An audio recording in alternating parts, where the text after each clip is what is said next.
Robert Redford, Hollywood icon and champion of indie film, dies at 89. Hollywood has lost one of its most luminous figures. Robert Redford, the actor, director, environmentalist, and founder of Sundance, passed away on September 16, 2025 at the age of 89. His death was confirmed by his publicist, Cindy Berger, who said Redford died in his sleep at his home in Sundance, Utah, surrounded by those he loved. A life in film and beyond. Redford was first a face that captured imaginations. From early roles in the 1960s to becoming a defining actor of the 70s, his screen presence in classics like Butch Cassidy: A Redford's Legacy is especially strong in the realm of independent film. In 1981, he founded the Sundance Institute, which birthed the Sundance Film Festival, today a global gathering for new voices and indie storytelling. He was also known for his environmental advocacy. Moving to Utah in the early 1960s, he dedicated much of his later life to preserving the landscapes of the American West, using both his fame and his resources to bring attention to conservation and ecological issues. Reactions. Loss felt across generations. The news of Redford's death triggered an outpouring of tributes from peers, fans, and public figures alike. Many recalling not just his films, but his character, his convictions, and his role as a mentor and visionary. Jane Fonda, with whom Redford shared both screen time and decades of friendship, said she can't stop crying, remembering him as a beautiful person in every way. She added that he represented an America we have to keep fighting for. Meryl Streep called him one of the lions, stating simply, "Rest in peace, my lovely friend." Ron Howard described Redford as a tremendously influential cultural figure, noting how Sundance shifted the film landscape and offered genuine opportunity.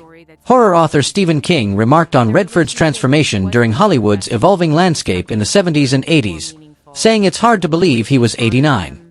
The Sundance Institute released a statement expressing deep sadness over the loss of its founder, praising his generosity, his clarity of purpose, and his love for the creative process. Leaders and public personalities beyond film also expressed their respect. Political figures praised Redford both for his cinematic achievements and his activism. An enduring legacy. Robert Redford leaves behind far more than an impressive filmography. He built institutions. He provided platforms. He used his voice not just as an actor, but as an informed citizen, raising awareness about art, politics, and the environment. His influence is evident not only in the iconic roles and the awards, but in the generations of filmmakers who found space and encouragement via Sundance. Independent stories, regional voices, subtle narratives, Redford's kind of storytelling, are now mainstream in ways few could have foreseen. He also embodied a kind of integrity, to live where he loved, to keep working even when stepping back, to value landscape, nature, and the quieter forms of culture. Rumors of retirement never fully silenced him. What we don't yet know. At this time, Redford's family has not disclosed a cause of death. His passing was peaceful. He died in his sleep, at his Sundance home. Also, details on any memorials or public ceremonies have not yet been made public. Given his stature, it's likely that the tributes will continue to evolve in the coming days. Final thoughts.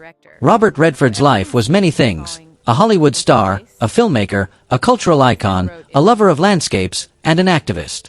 But above all, for many, he will be remembered for bridging worlds, mainstream and independent cinema, art and activism, glamour and grit. When we look back at Redford's legacy, we don't just see what he did, but how he inspired others to do more, with purpose, with care, and with vision. He is survived by his family, including his wife, his daughters, and a legacy that will run far deeper than any single film ever could.